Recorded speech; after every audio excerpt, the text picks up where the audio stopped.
क़िबला के बदलने का हुक्म इशारतन अल्लाह ताला ने पहले ही दे दिया था। अल्लाह के रसूल सल्लल्लाहु ताला अलैहि वसल्लम की ये ख्वाहिश थी कि मेरा क़िबला खाने काबा हो। हजरत सुलेमान अलैहिस्सलातु वस्सलाम के दौर में वो जब नबी थे, अल्लाह के रसूल से पहले कौमी बनु इसराइल के नबी थे, उन्होंने बैतुल मुक़द्दस को बनाया था और उस वक्त क़िबला उसे करार दिया गया था। लेकिन उससे भी पहले अल्लाह तबारक व तआला ने क़िबला बना रखा था खाने काबा को। खाने काबा दुनिया में मुसलमानों का, पूरी कौम मुस्लिम का, कौम मुस्लिम स्वराज हम और आप नहीं, बल्कि सारे वो लोग जो ला इलाहा इल्लल्लाह पर ईमान रखते थे, पहले भी बनु इसराइल भी रखते थे, उनका भी क़िबला जो सबसे पहला क़िबला है, क़िबला अव्वल, वो कौन सा था? खाने काबा। बाद में मुसलमानों की आबादी उस इलाके में हुई, अंबिया उधर हुए फलस्तीन के इलाके में, तो हजरत सुलेमान अलैहिस्सलातु वस्सलाम ने बैतुल मुक़द्दस को बनाया था और उसे क़िबला करार दिया था, और उसके बाद से लेकर के यहूदियों का क़िबला वही रहा। इधर तो मक्के वाले मुशरिक हो चुके थे, शिर्क में गिरफ्तार हो चुके थे, दीन बदल चुका था। खाने काबा का एहतराम तो वही था उनकी निगाह में, पूरे अरब की निगाह में खाने काबा का एहतराम था।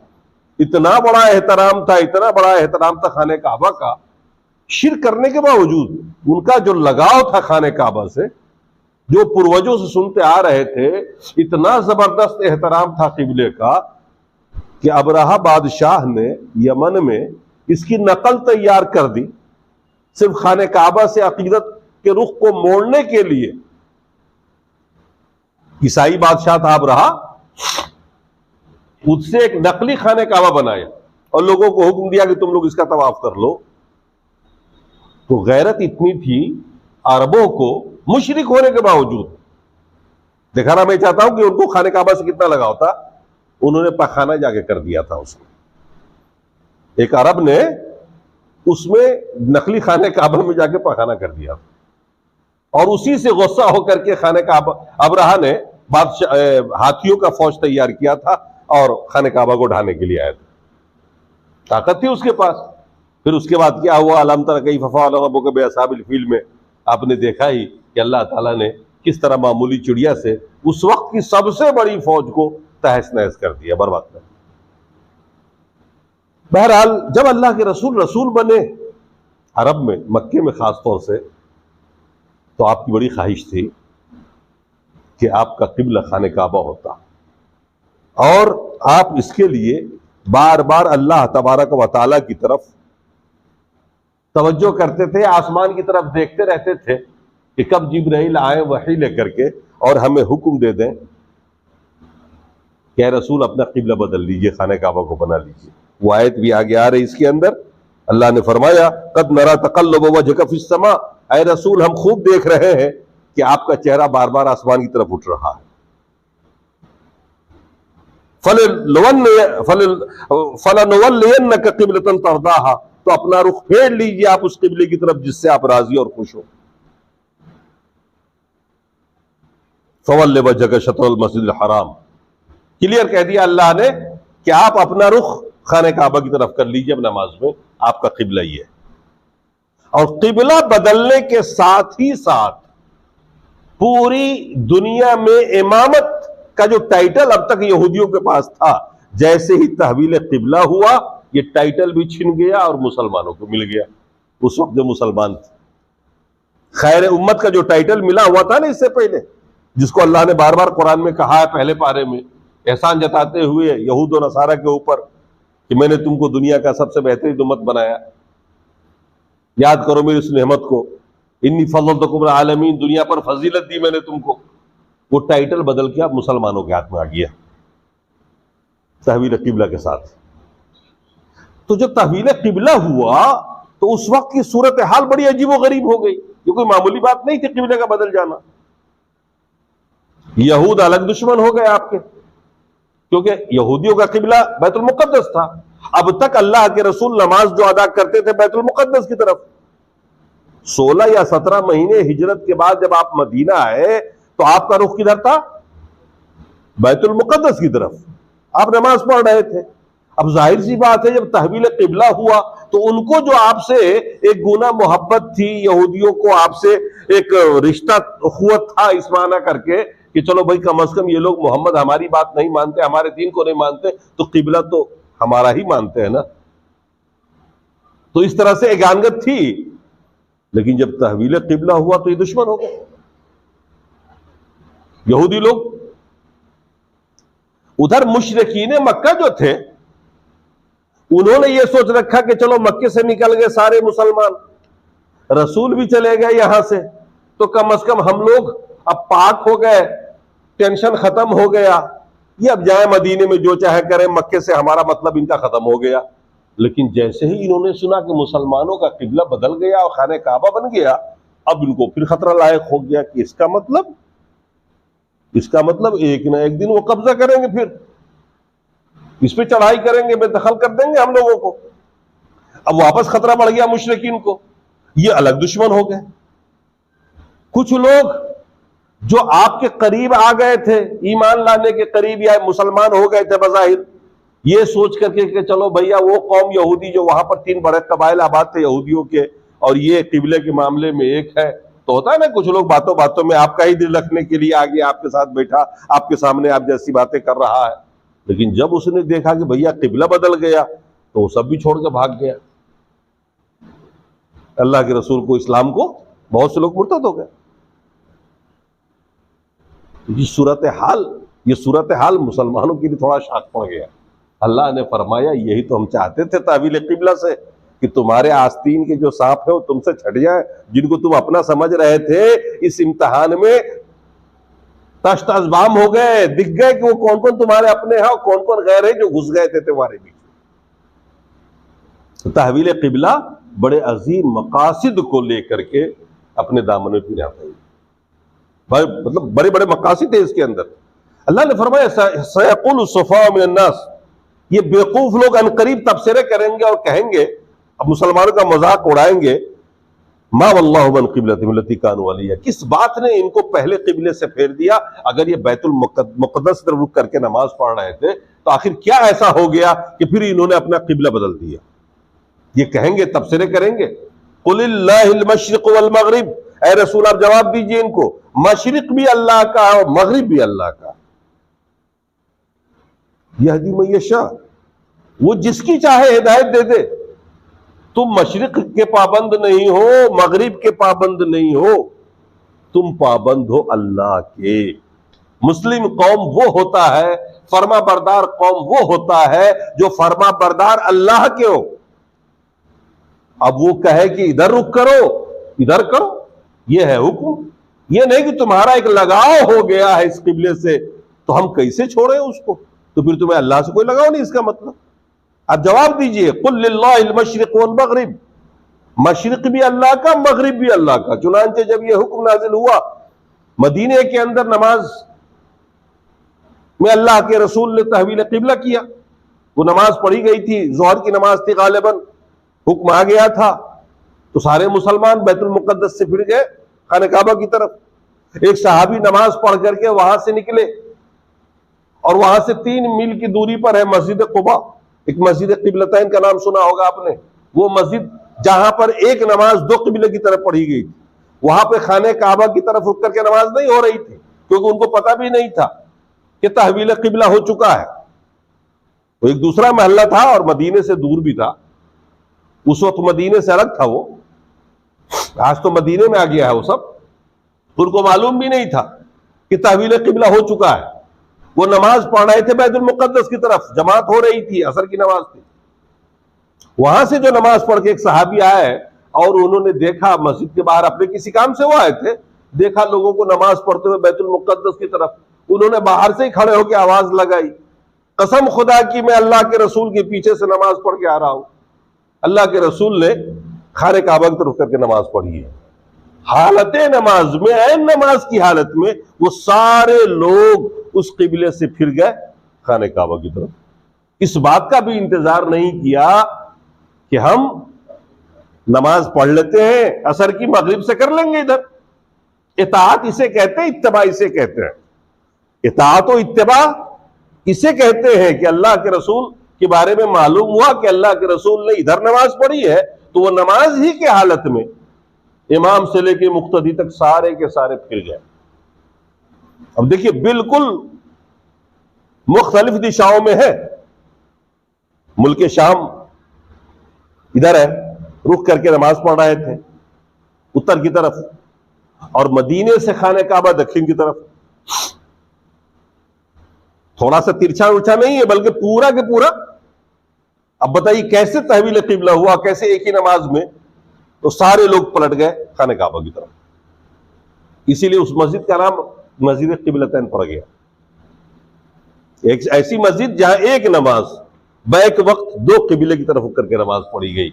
आज जितने भी हाजी लोग जाते हैं ना, उस मस्जिद में जाके जरूर नफिल पढ़ते हैं और वो मस्जिद भी देखते हैं। बड़ी आला और अजीमुशान मस्जिद है। उस मस्जिद की बड़ी शान है मस्जिद किबलतैन।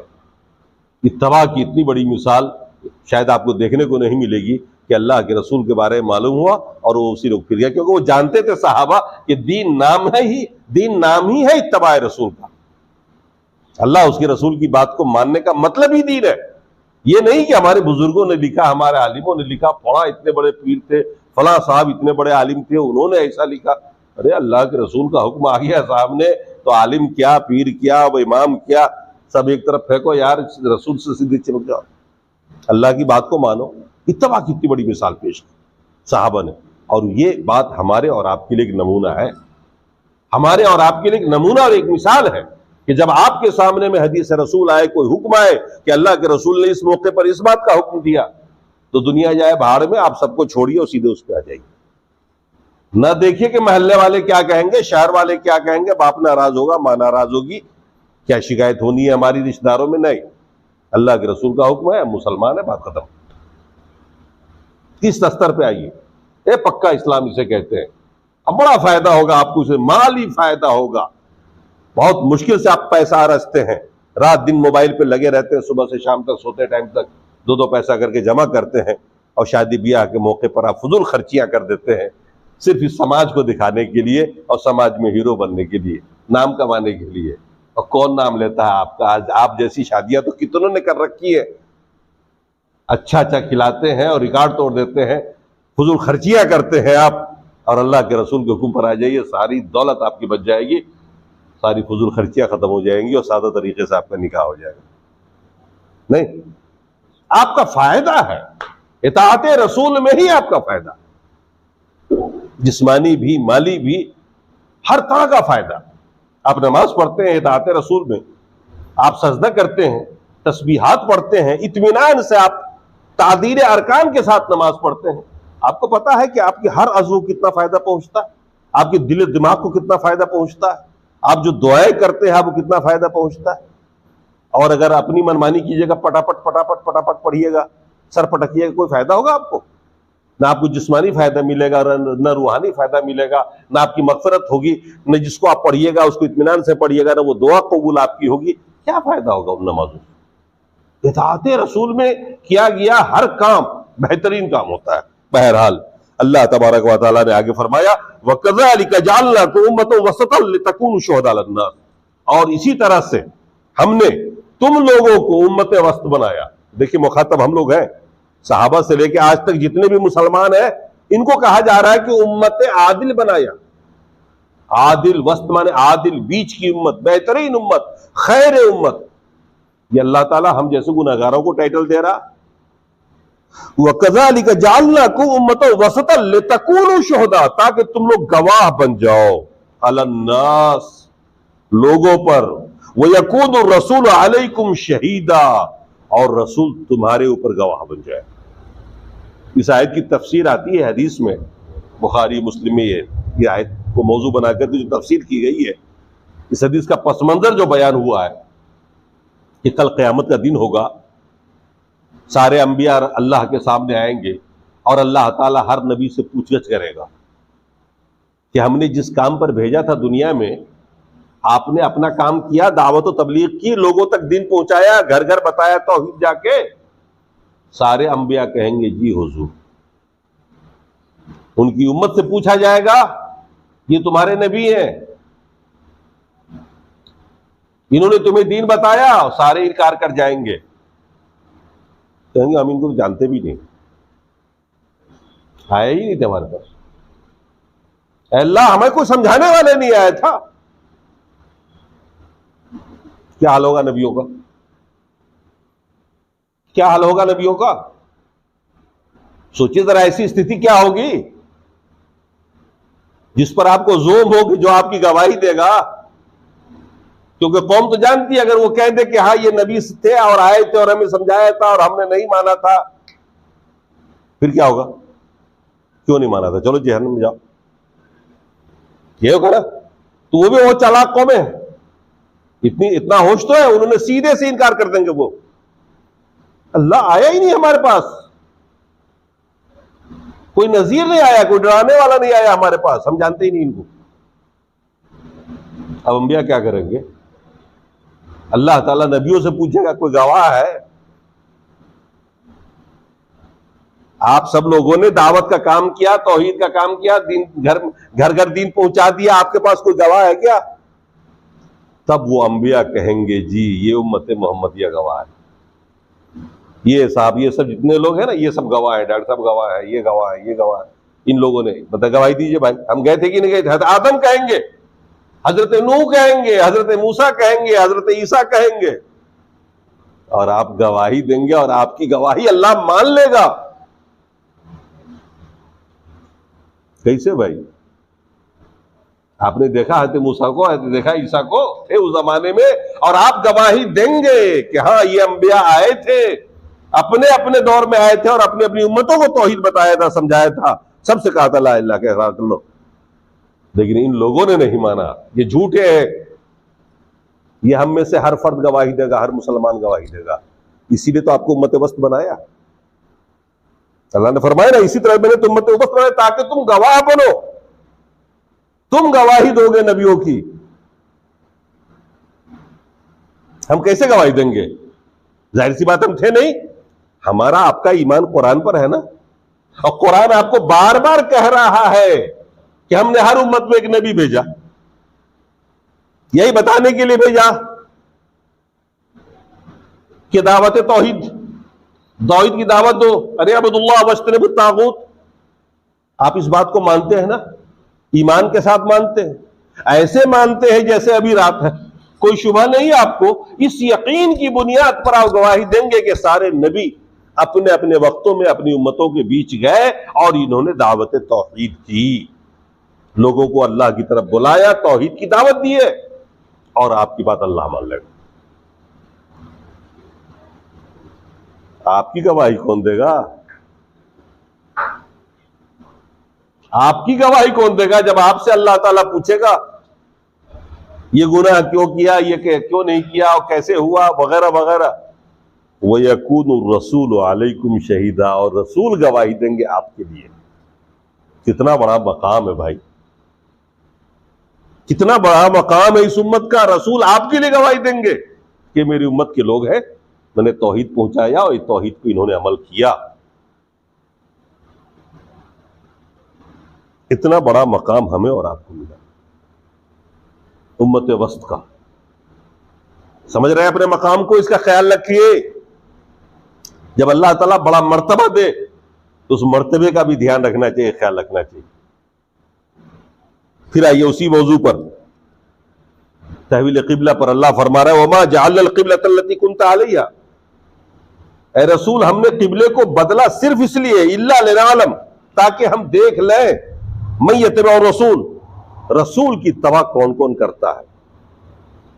अब तक जो जुबानी हमदर्दी कर रहे थे रसूल के साथ, इस्लाम के साथ, हम देखना चाह रहे थे कि दिल से कौन है रसूल के साथ। इसलिए वो सारे लोग जो फिर गए ना, वो पता तो चल गया ना कि आस्तीन के साथ कौन कौन था इसमें। भाई अल्लाह तो जानता है, लिनालमा का मतलब हम जान ले। अल्लाह तो जानता था पहले से ही कि कौन फिरेगा कौन रहेगा, वो जनवाना चाह रहा था, दिखवाना चाह रहा था, ताकि सबकी पोल पट्टी खुल जाए, दिखार चिन्हार करना चाह रहा था। अल्लाह ने फरमाया हमने इसीलिए उस किबले को बदला जिस पर आप थे, ताकि हम जान लें, जनवा दें, बतवा दें, दिखवा दें सबको कि रसूल की इत्तबा कौन करता है और कौन अपने पीठ के बल वापस फिर जाता है, जहां पहले था वहीं चला जाता है। वह इनकानत लकबीरतन इल्ला अल्लज़ी अल्लाह, ये बात बहुत बड़ी थी, मसला बहुत बड़ा था, मगर जिसे अल्लाह ने हिदायत दे रखी है वो अपनी जगह कायम रह गया, और जिसे अल्लाह ने हिदायत नहीं दी है वो हालात के तहत बदल गया, फिर गया। अब यह एक बड़ा मसला पैदा हुआ। सहाबा आपस में कहने लगे कि भाई जो लोग अब तक मर चुके हैं उस काबे, उस किबले पे नमाज पढ़ते रहे, अब तहवील किबला हो गया खाने काबा, तो इस बीच की पढ़ी गई जो नमाज है 16-17 महीने, अल्लाह ताला इसका अज्र देगा कि नहीं देगा? कुछ सहाबा कहने लगे ना देगा, तो किबला तो असली ये था, इस बीच में तहवील किबला हो गया, तो इससे पहले जिस किबले की तरफ नमाज पढ़ी गई दरअसल वो सही नहीं था। इस पसोपेश में थे कि अल्लाह ने यह आयत नाजिल फरमाई और फरमा दिया कि नहीं, जो पहले पढ़ी गई है नमाज अल्लाह ताला उसका भी अज्र देगा। और फरमाया अल्लाह तबारक व तआला ने वो आयत